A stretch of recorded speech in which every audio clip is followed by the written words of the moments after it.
Je tiens à dire qu'on a une résolution de l'Assemblée générale qui demande la protection des panoramas d'intérêt public, mais on pensait plutôt aux vues sur le fleuve, la montagne, la silhouette de la ville, l'échelle des quartiers, des parcours, finalement, cette notion-là. Mais c'est très pertinent. Merci de ce contenu. Peut-être mentionner une chose. Non, les choses n'ont peut-être pas changé. Le patrimoine est marginal, mais savez-vous, pour les personnes qui n'ont pas assisté à la table ronde virtuelle sur la protection incendie il y a quelques jours avec les directeurs du service d'incendie de la Ville de Montréal et l'architecte en chef de la basilique Notre-Dame de Paris, eh bien, on rappelait que les inventaires qui sont en cours des bâtiments d'intérêt patrimonial à l'échelle de l'agglomération de Montréal, suite à l'audit de la vérificatrice générale du Québec, publié le 3 juin 2020, donc il y a bientôt 5 ans, eh bien, identifie à peu près 100 000 bâtiments d'intérêt patrimonial. On n'est plus, comme disait Mme Lambert, à l'époque des petits points sur la carte. On a affaire à un actif gigantesque, c'est à peu près le tiers du bâti qui a un intérêt. Et peut-être que de voir le patrimoine sous l'angle des contraintes est dépassé, mais il faut voir aussi l'opportunité qu'il représente et la valeur qu'on a, alors que la plupart des outils de gestion sont fondés sur l'encadrement du nouveau bâti. Mais avant que je m'éloigne du sujet, j'invite Taïka Baillargeon, ma collègue, avec Émilie Thérien, Céline Belzile et Kenny Bolduc, dont les travaux, les projets sont un peu à l'origine de cette journée. Elle va vous expliquer, mais on a depuis quelques années un exercice qui s'appelle le SAM, le Service d'accompagnement et de mobilisation, qui veut souligner l'importance des actions citoyennes et le rôle des citoyens dans tout le processus de requalification et voir comment on peut aider. Taïka, à toi. Merci encore.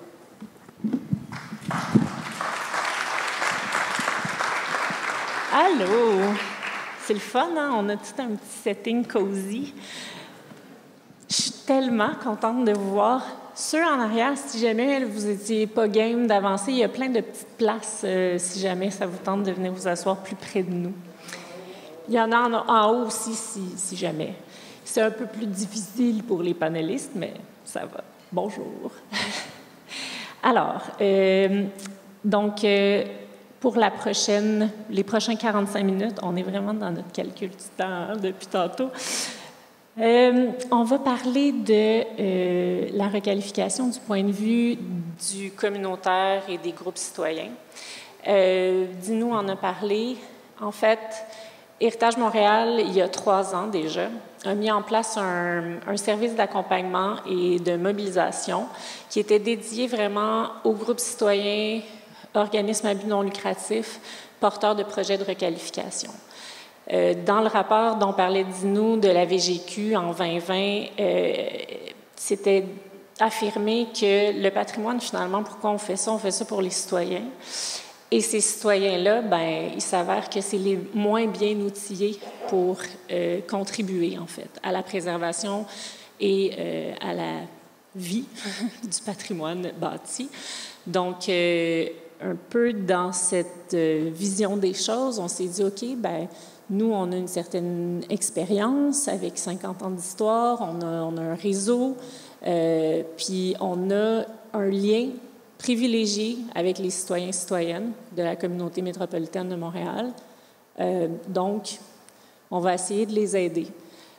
Franchement, on savait pas trop dans quoi on s'embarquait vraiment. On est allé en disant, on va être disponible, on va être ouvert, puis on va faire ce qu'on peut pour aider. Et puis, bon an, mal an, depuis 3 ans, on a accompagné plus d'une quinzaine de groupes. On n'a pas du tout fait de publicité, ça a été beaucoup du bouche à oreille, puis somehow, somewhat, comme plein de monde qui ont commencé à nous appeler, puis on s'est rendu compte aussi de l'ampleur des besoins, mais aussi de la motivation incroyable des citoyens et citoyennes pour amener leurs idées, leurs objectifs à terme, des idées concernant justement des bâtiments qui étaient chers pour eux. Et donc, aujourd'hui, c'est vraiment cette conversation-là à 4, c'est vraiment autour de cette position-là, de cette posture-là des groupes citoyens et communautaires.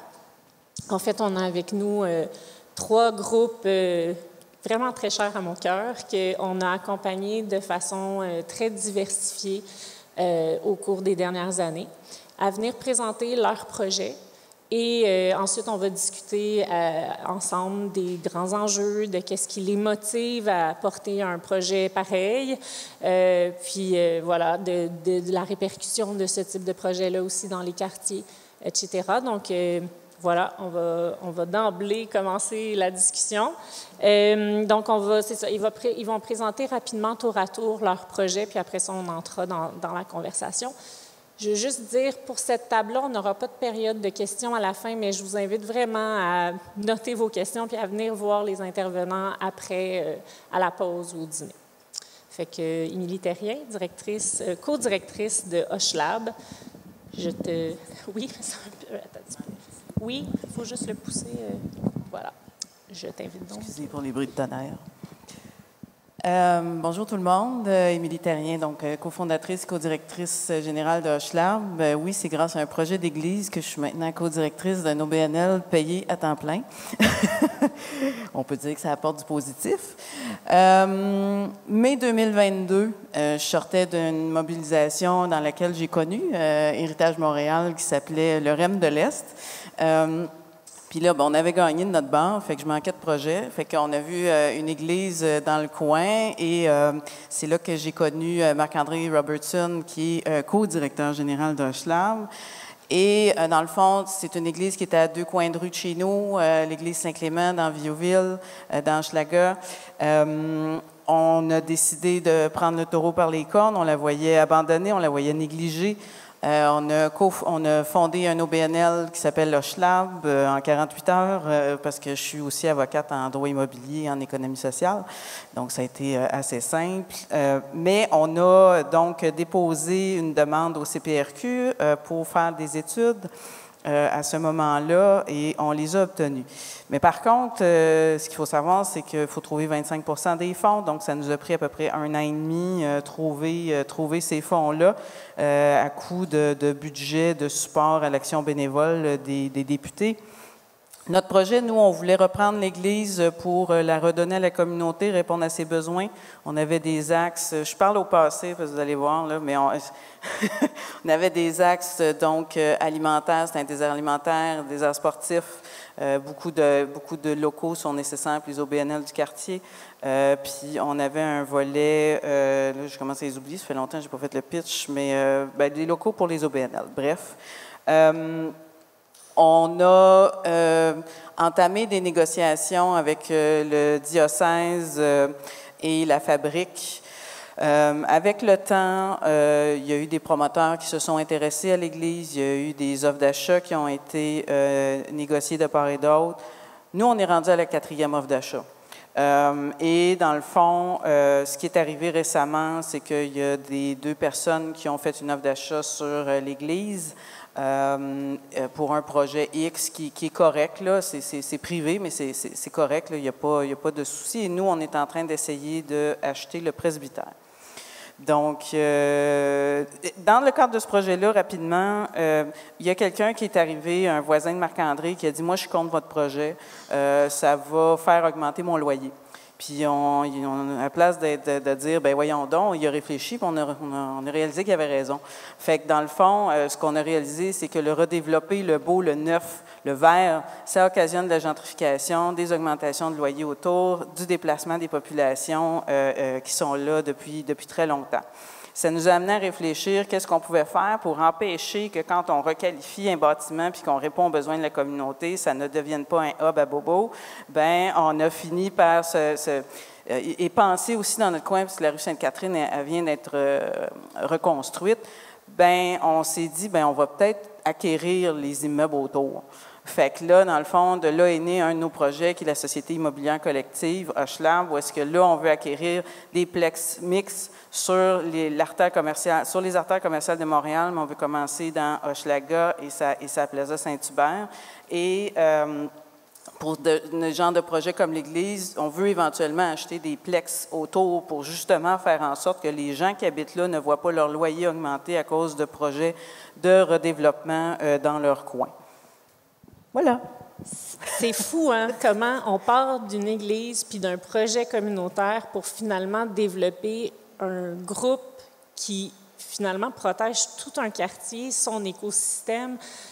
Tu sais, c'est inspirant, puis on n'a pas fini l'aventure avec le presbytère non plus, puis avec la collaboration avec les potentiels acheteurs de l'Église, etc. Mais c'est un projet qui est un projet de longue haleine, mais je trouve que c'est super inspirant de vous voir aller, puis de voir comment un projet de préservation d'un bâtiment patrimonial, d'un quartier par des citoyens mène si loin, si vite.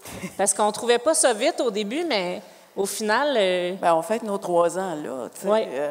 C'est 3 ans de mobilisation. Puis on aurait tellement aimé que ça aille plus vite, mais quand tu es citoyen, quand tu as une job à temps plein, puis Dieu sait qu'on en a mis des heures, là, puis c'est des milliers d'heures qu'on a mis, là. C'est pas pour rien qu'on est rendu à temps plein, là. Ouais. Mais je veux dire, là, c'est plus à temps plein uniquement, sur ce projet-là, mais oui, c'est tellement d'heures, c'est tellement exigé beaucoup de citoyens pour être capable de réussir quelque chose, surtout à Montréal, où est-ce que tous les immeubles sont situés dans ce qu'on appelle des prime land, là, qui sont convoités par des promoteurs. Tu es dans une logique de compétition qui est un peu absurde, à mon avis, parce que quand tu as 10 millions à mettre sur une église, mais que la fabrique en espère 5, 6, ça marche pas, là.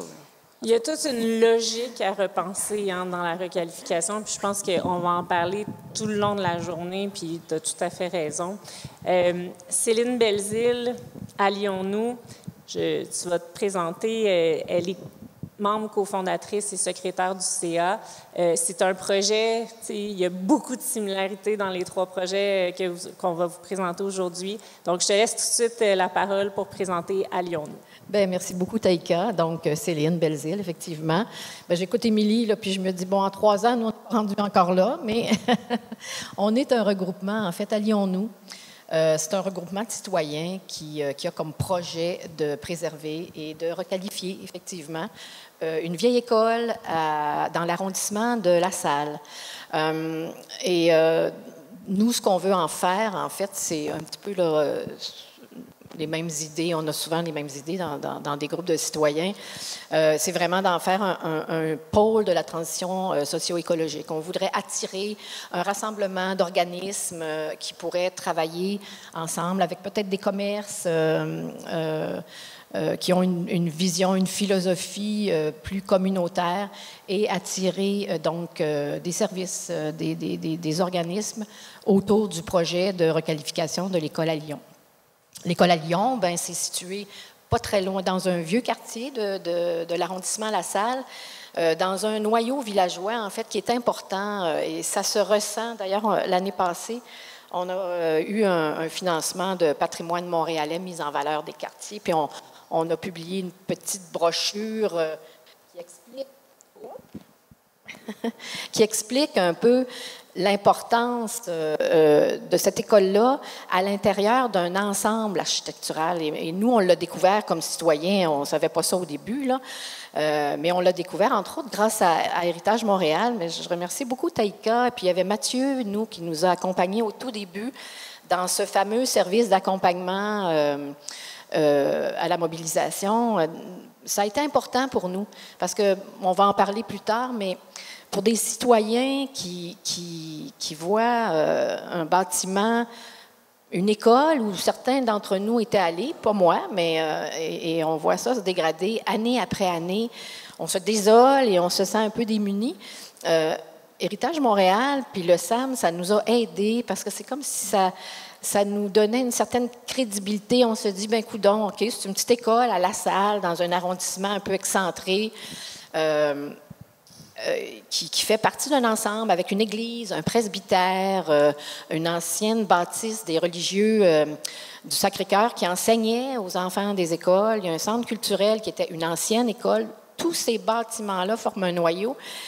Et on se disait, c'est-tu si important que ça? C'est pas cité, là, la Ville de Montréal a désigné ça comme ayant une valeur quand même exceptionnelle, parce que c'est un noyau, un ensemble qui a été formé, qui a été créé par le même architecte, Napoléon Beauchamp, qui a bâti l'ensemble de ces infrastructures-là. Alors, nous, dans le fond, voyant, quand je dis nous, c'est vraiment un groupe de citoyens. On s'est formé en 2020, en fait, juste avant la pandémie.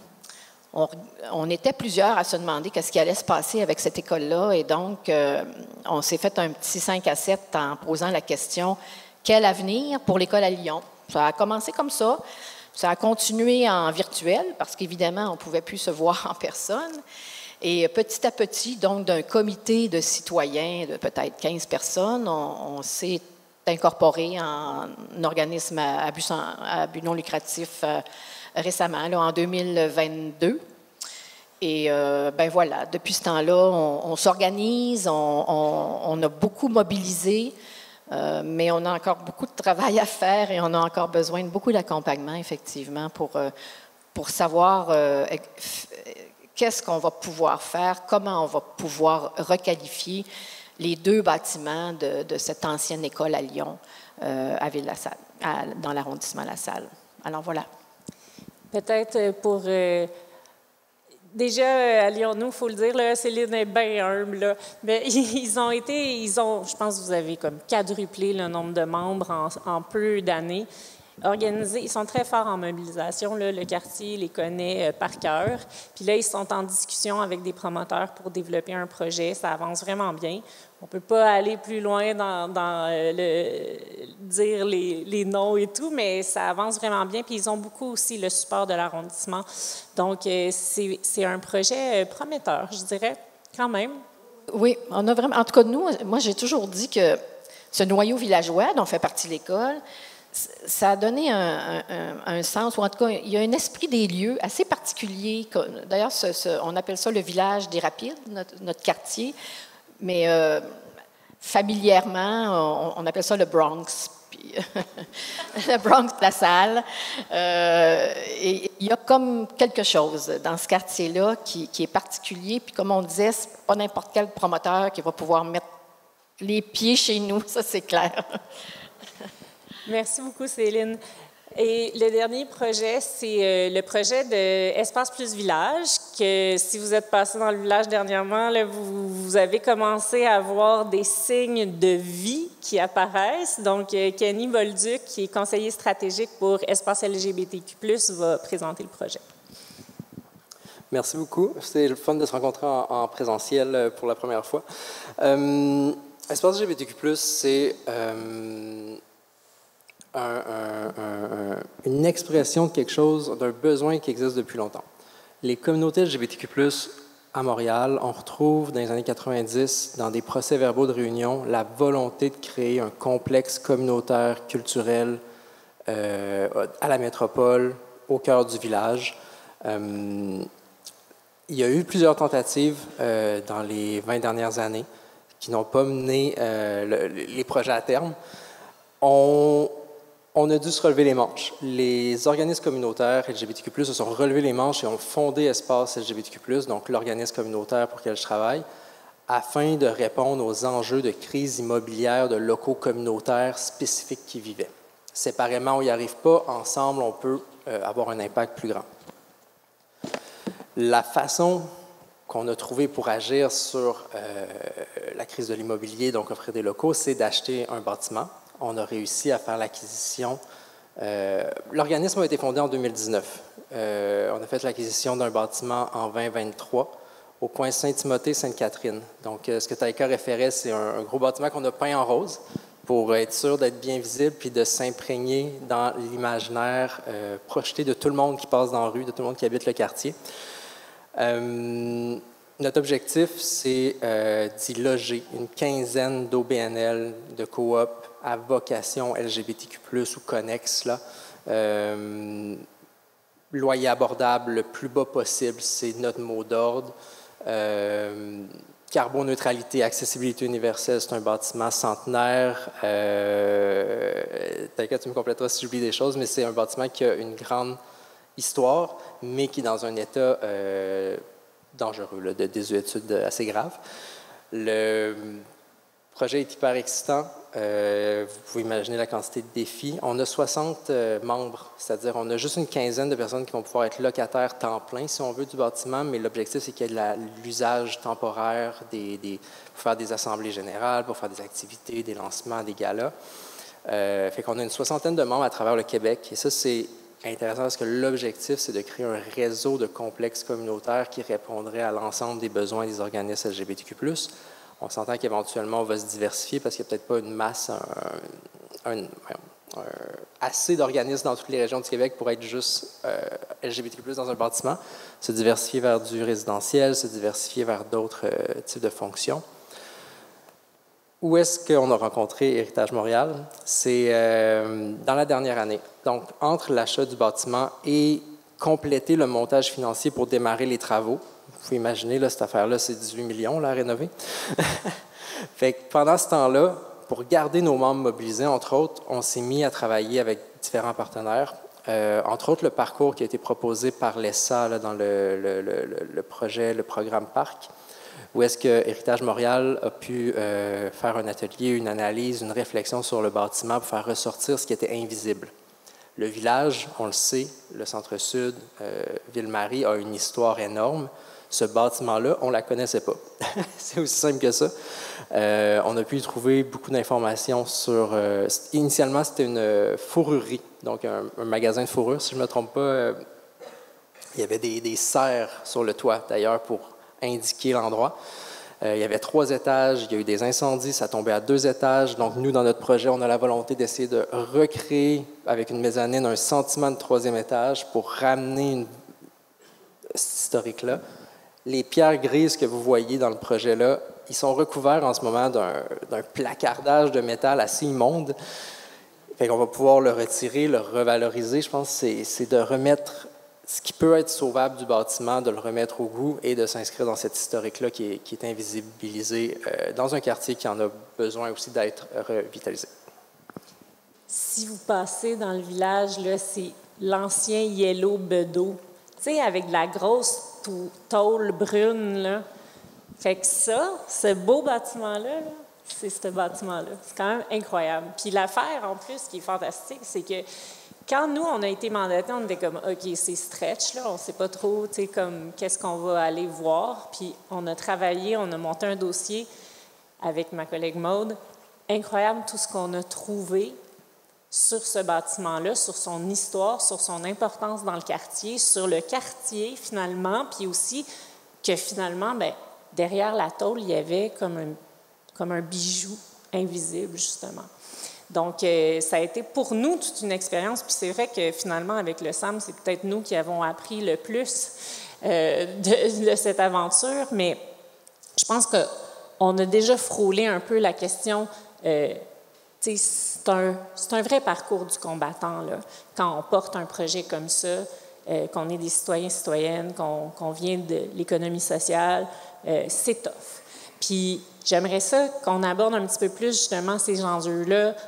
En préparation, on en a beaucoup parlé. Il y a des choses qui sont ressorties, qui sont importantes sur justement c'est quoi les barrières à la requalification du point de vue de l'action citoyenne. Je ne sais pas si peut-être, Émilie, tu peux... Bien, la première barrière, c'est le temps. Parce que ce ne sont que des bénévoles qui ne sont pas payés à faire ça. On ne peut pas aller aussi vite qu'un développeur immobilier qui décide de faire une offre sur un terrain, puis qui a déjà tout fait son analyse financière, qui a déjà ses bailleurs de fonds derrière pour financer son projet. Tu es citoyen, déjà, si tu as des connaissances en immobilier, c'est bien, mais that's it, là, tu sais. Donc, pour moi, c'est le premier enjeu, tu sais. Puis je dirais, tu sais, en démarrage, c'est ça, trouver des fonds pour être capable de réaliser des études, ça nous a pris un temps de fou. Au début, là, le monde, il trouve ça cute, les mobilisations citoyennes. Ça donne des tapes dans le dos, c'est le fun. Mais on ne nous prend pas vraiment au sérieux au départ. Puis ça prend des têtes de cochon pour finalement se donner un peu de crédibilité. Donc, c'est ça. Le temps, c'est le premier enjeu, là, tu sais. j'ai quelques dossiers au bureau qui en ont pas mal souffert du fait que je tripais pas mal sur mon projet d'église, je dois dire. Fait que... En même temps, ce temps-là vous a aidé à devenir... Oui, absolument. Tu sais, je veux dire, je suis très contente du parcours qu'on a fait, là, on s'entend, mais tu sais, trouver les fonds, ça a été extrêmement difficile, puis je dirais, les relations avec le diocèse puis la fabrique, c'était pas évident non plus, tu sais. Nous, on a une fabrique qui a 2 églises qui espèrent avoir beaucoup d'argent sur une pour financer l'autre qui va finir par fermer dans 3-4 ans. Ça fait que ça rend ça très difficile. On s'est fait dire notre intérêt de vente est uniquement pécunier. Qu'est-ce que tu fais à ce moment-là? Tu te dis, bien, OK, mais moi, si je fais mon montage financier pour mon projet, puis je ne suis pas capable de faire quelque chose d'abordable, je ne suis pas capable de mettre du communautaire, je ne suis pas capable de mettre du logement abordable, il y a un problème, tu sais.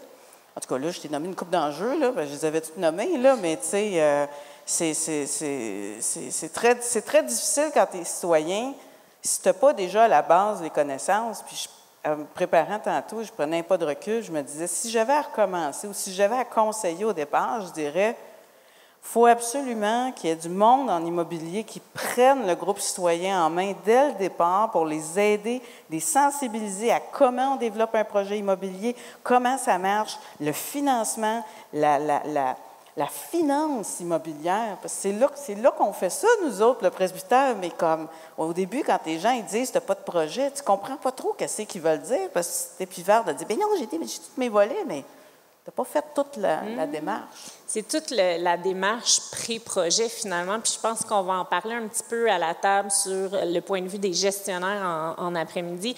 Mais puis d'ailleurs, ça a été, je ne sais pas s'il y en a dans la salle qui étaient au sommet de l'économie sociale la semaine dernière, mais ça a été une des priorités qui a été identifiée de pouvoir travailler sur cette partie-là du pré-projet de requalification qui est fondamentale à la suite des choses. Puis c'est vrai que c'est un élément important. Puis je pense que Céline aussi... Oui, bien, je t'écoute, Émilie, mais c'est parce que, tu sais, toute la question, on dit, bien oui, mais c'est quoi le projet? Puis là, on essaie, là, on balbutie, bien, on veut rassembler des organismes, leur offrir des services. En tout cas, tu sais, c'est ça. On a vraiment... 1, 2, 3. Bien, on vit les mêmes choses, tu sais, dans le fond, on le sait. Je peux dire, moi aussi, là, nous... on n'a pas encore, nous, c'est notre priorité, là, le premier employé, là, on en a besoin, là, parce qu'après 3 ans, franchement, on commence, ça, c'est un des enjeux, là, la démobilisation, puis l'épuisement au niveau des mouvements qui sont entièrement bénévoles. C'est ça, nous, on est un CA multigénérationnel, fait que les 2 vieux, là, comme moi, on tient le fort le jour, mais pour les jeunes là, qui travaillent et qui ont des enfants, ça, c'est la majorité de notre CA. C'est bien, c'est les familles du quartier là, qui s'impliquent d'une certaine façon, mais ils ne sont pas disponibles, eux autres. Là. Puis, tu sais, quelques heures le soir, c'est encore bien leur demander, là, entre le bain puis les devoirs. Là. En tout cas, donc, ça, c'est un enjeu, c'est certain. Nous, peut-être, j'ajouterais... l'indifférence. Moi, nous, c'est avec la commission scolaire Lester B. Pearson, là, qui est le propriétaire de l'école, qu'on aurait aimé avoir des échanges ou un minimum de discussion, tu sais, mais sincèrement, là, même avec l'aide d'Héritage Montréal, je me souviens qu'on avait demandé il y a plusieurs années, est-ce qu'on peut au moins aller voir l'intérieur de l'école, parce que c'est une école qui est abandonnée depuis 2007. Fait que je peux vous dire que ça commence à être inquiétant. Puis alors, on nous répond, puis il y a eu des lettres écrites, là, tu sais, est-ce qu'on peut, nous, Héritage Montréal, visiter les lieux, au moins aller, tu sais. On disait, ah, ouais, on va réfléchir. Là, ils nous disaient, ah, ben oui, peut-être, là, venez donc. Puis là, comme 48 heures plus tard, ben, ils annulaient la rencontre. Fait qu'on a été traités comme ça, tu sais, une espèce en tout cas, d'une certaine arrogance, je vais dire ça comme ça. Moi, je disais toujours, ben nous, c'est avec nos taxes qu'on a payé cette école-là. Tu sais, je pense qu'une institution comme une commission scolaire, ça devrait au moins être capable de parler aux citoyens, tu sais, qui vivent autour de l'école. Enfin, bon, fait que l'indifférence, la difficulté d'aller frapper aux portes. Nous, ce qui nous a énormément aidé, c'est le soutien de l'arrondissement, finalement. Et le soutien de nos voisins, des gens du quartier. C'est vraiment, ça a été ça. Ben là, je suis rendue dans les forces, mais enfin. Puis je trouvais ça intéressant d'entendre Mme Déhomme parce que, tu sais, le sentiment d'indignation, là, c'est pas mal le premier, c'est souvent le premier motif là, qui nous amène à s'impliquer puis à vouloir contribuer. Puis en deuxième temps, bien, après être indigné pendant 1 an ou 2, tu te dis, coudonc, je vais faire quelque chose. Tu sais. Et d'où le fait de dire, bien, regarde, je vais contribuer, puis je vais lever la main. Puis finalement, bien, il y en a plusieurs qui étaient intéressés comme nous. Fait que, en tout cas, dans les enjeux, nous, en ce moment qu'on a, bien là, l'indifférence, là, on commence cette année, c'est, comme disait Taïka, le fait d'avoir un promoteur immobilier qui semble peut-être être intéressé. Ah, ben là, lui, il n'a pas eu de misère à parler à la commission scolaire, pas du tout. Puis on a pu l'accompagner, parce qu'on dit, c'est conjoint, ce projet-là. C'est ça aussi l'enjeu, c'est que nous, on ne veut pas perdre notre vision de garder des portions. On comprend très bien que ça va finir par être un projet de mixité, de logement abordable, de communautaire, de services peut-être, de proximité, de petits commerces, tu sais, une coop, une épicerie zéro déchet. Bon, on a notre philosophie de transition socio-écologique, mais on veut rester, on veut continuer à parler de notre vision, on ne veut pas se faire mettre de côté. En tout cas, il y a beaucoup d'enjeux de ce côté-là, mais nous, notre priorité, là, ça va être le premier employé à embaucher, puis le financement pour l'embaucher, cette personne-là. Voilà. Peut-être vous dire, on a visité l'école, ça fait 2 semaines. C'était vraiment un moment incroyable. C'est magnifique. Bon, c'est dit. Kenny, je sais que tu avais une bonne liste d'enjeux, je me souviens quand on en a parlé. Puis c'est le fun parce que là, votre projet, il lève de terre, finalement. Donc, peut-être un petit pas de recul aussi sur les embûches qu'il y a eu au cours de votre parcours. C'est certain que je fais du pouce sur ce qui a été dit. J'aime bien dire que Espace LGBTQ+, c'est ma plus longue relation à vie, dont 4 ans bénévole, fait qu'on va le prendre. Aussi, on a flirté avec, mais la compétition. C'est-à-dire, il y a un marché privé qui a des capacités qu'on n'a pas, mais nous, dans notre cas, c'est 2 offres d'achat qu'on a essayé de faire et qui ont été priorisées à des développeurs de condos qui n'ont pas pu avoir la dérogation auprès de la ville, donc ils ont abandonné leur offre d'achat et nous, on a pu aller de l'avant. Le propriétaire a bien compris qu'après 2-3 fois, il n'y avait pas le choix de rester avec nous. Puis ils ont été patients parce que ça nous a pris 1 an après le dépôt de l'offre d'achat pour lever les fonds, ce qui est quand même, bref, la compétition. Où je veux amener la réflexion sur les murs, là, je pense que dans notre cas, en tout cas, on tombait dans un crack de tout. On est toujours entre 2 chaises, on est un OBNL, mais de par notre vocation, on ne peut pas aller chercher un OBE, qui est un numéro de bienfaisance qui pourrait nous aider à faire de la philanthropie, par exemple, parce qu'on n'a pas été forgé comme il faut au début pour que ça se fasse ça. On fait de l'immobilier, mais on ne fait pas de résidentiel. Fait que beaucoup de subventions passent complètement à côté de nous. En fait, je pense qu'il y a peut-être 2 programmes qui existent qui sont spécifiquement pour du non-résidentiel, peut-être en culture davantage. Le financement à la mission versus le financement au projet, le financement au salaire versus le financement des briques. Ce n'est pas tous les ministères même qui ont le droit de financer des briques. Le ministère de la lutte à l'homophobie, transphobie, Conditions féminines internationales n'a pas la capacité de prendre cet argent-là pour investir dans de l'infrastructure. Lutte à l'homophobie, transphobie, ce n'est pas ce qu'on fait. On fait de l'immobilier. Fait que même à ce niveau-là, on devient dans une craque. On se retrouve dans une position avec un background communautaire, un background politique dans mon cas, mais on se ramasse en position de lobbyisme, où ce qu'on doit convaincre, avec une expertise qu'on n'a pas nécessairement dès le départ, une expertise immobilière, évidemment, une expertise philanthropique, parce qu'on parle de sommes qui peuvent être plus hautes que ce que les fonds publics peuvent livrer. C'est quoi aussi la question du propriétaire éthique, ce questionnement-là qui nous habite, comment on reproduit la gentrification, comment on peut avoir une approche de réduction des méfaits, donc de réduire notre impact négatif.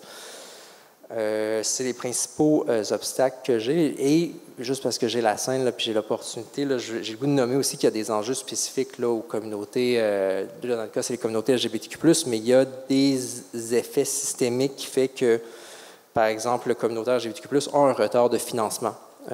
Il a seulement été reconnu en 2001 comme dans l'action autonome, au même rang que les autres organismes communautaires, parce qu'avant 2001, il était encore possible pour des policiers de descendre dans les bars pour nous sortir les homosexuels, les lesbiennes, les personnes trans. Fait qu'il y a tout un retard structurel qui a encore un impact aujourd'hui, puis on le sent. Je veux conclure avec ça, mais une anecdote, là, en 2016, donc pas dans le projet actuel, ma première implication dans le monde LGBTQ+, juste une organisation d'une réunion. On est supposé être une dizaine, une personne ne peut pas être présente parce que son ami, son amant a fait une tentative de suicide. T'sais. On comprend. Une autre personne doit rater la rencontre parce que son traitement de prévention du développement du VIH, là, de trithérapie, ne fonctionne pas. Fait qu'il faut qu'il aille à l'hôpital. Fait qu'il faut qu'il passe un séjour dans ce contexte-là.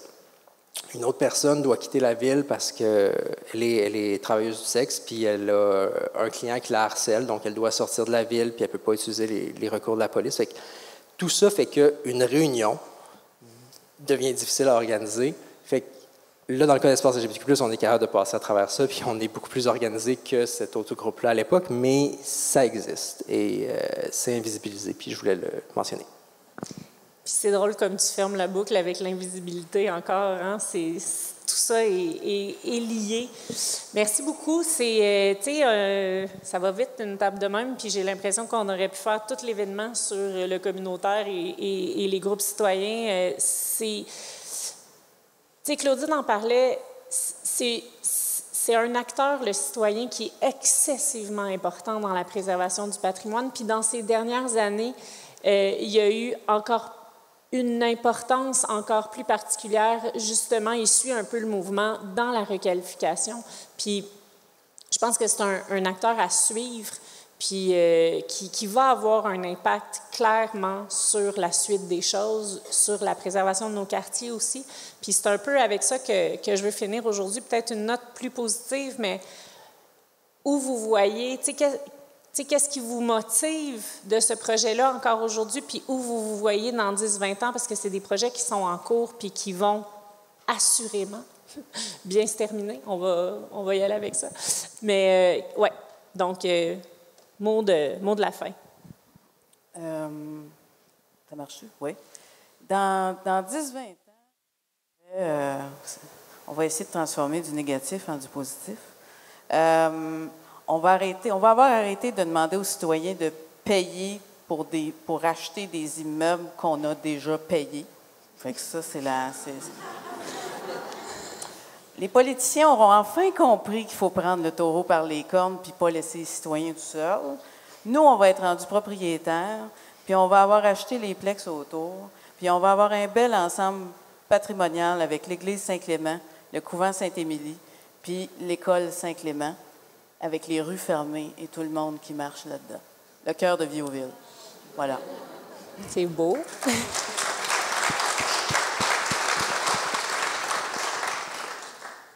Nous, mon Dieu, c'est presque similaire. On a des rêves citoyens similaires parce que nous aussi, on rêve, au fond, de revitaliser notre noyau villageois du quartier, du village des Rapides, du Bronx.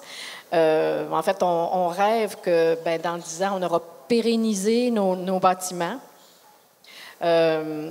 On les aura donc requalifiés pour que ça devienne vraiment un lieu de rassemblement. En fait, c'est ce que nos voisins et nos citoyens, nos concitoyens nous expriment souvent. On aimerait ça que ça devienne vraiment un lieu central pour toute la communauté, pour tout le quartier, pour la salle à la limite, qui rassemble les gens autour de la transition socio-écologique, de la justice environnementale, J'avais une voisine qui me disait, bien, j'espère aussi que même si il faut comme une mixité de logements et de services, ben il y aura quand même toujours une place pour les organismes qui sont pauvres puis qui ont besoin de locaux. Puis que ça devienne vraiment un lieu où les gens se sentent bien, ont le goût de se rassembler, puis que ça permette de revitaliser notre quartier. Puis nous aussi, dans un souhait d'expansion, peut-être qu'un jour, on deviendra plus expert en acquisition immobilière, ce qu'on n'a pas du tout en ce moment, là. On aimerait bien, parce que non seulement là, l'école est à l'abandon, mais juste à côté, l'ancienne résidence des Frères du Sacré-Cœur est en vente depuis des années. Mais le zonage n'a pas changé, donc ça reste toujours institutionnel, fait que ça ne se vend pas. Je pense que la personne qui a acheté ça a pensé peut-être que le zonage serait changé, mais il n'a pas été changé. Alors, peut-être que nous, un jour, on pourrait acquérir cette résidence des Frères du Sacré-Cœur. Notre Église est encore active avec son beau presbytère, mais on sent bien que petit à petit, la population décline là, pour les pratiquants. Donc, peut-être serons-nous prêts pour acheter l'Église et le presbytère et finalement avoir préservé et requalifié le noyau villageois du village des Rapides à La Salle. Alors voilà, c'est notre rêve.